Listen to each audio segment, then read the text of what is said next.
با من از چه بی وفایی. وای سرمون رفت.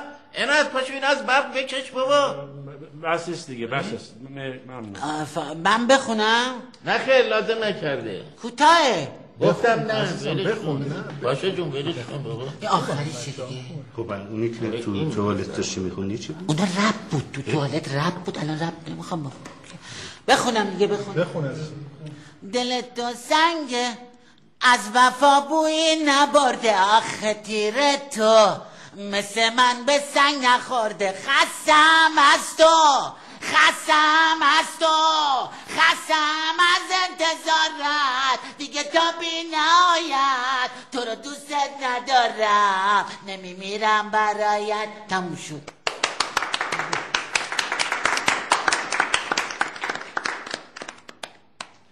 خب پاشا جون میدونم که خسته ی راه دور اومدید، ولی همه مهمونا دوست دارن که با صدای قشنگت ما رو مستفیض کنید. به افتخار پاشا جون. به افتخار شما، به افتخار شما. سرما خوردم و صدا گرفته بود که اصلا اشکال نداره پاشا جون، اشکال نداره. حالا دیگه به هر حال یه توی شور زار ذهنم گل یادت دیگه پژمرد، آخرین لحظه بودن زیر بار غم تو مرد. چقدر امشب تو سکوتم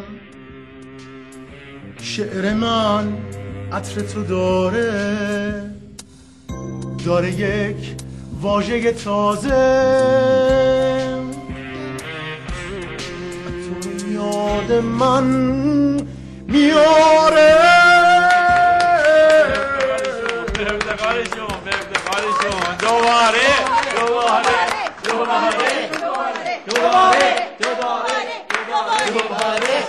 بار فایده نداره. اصلا آماده نبودم، منو واقعا معذرت میخوام. خیلی عالی بود پاشا.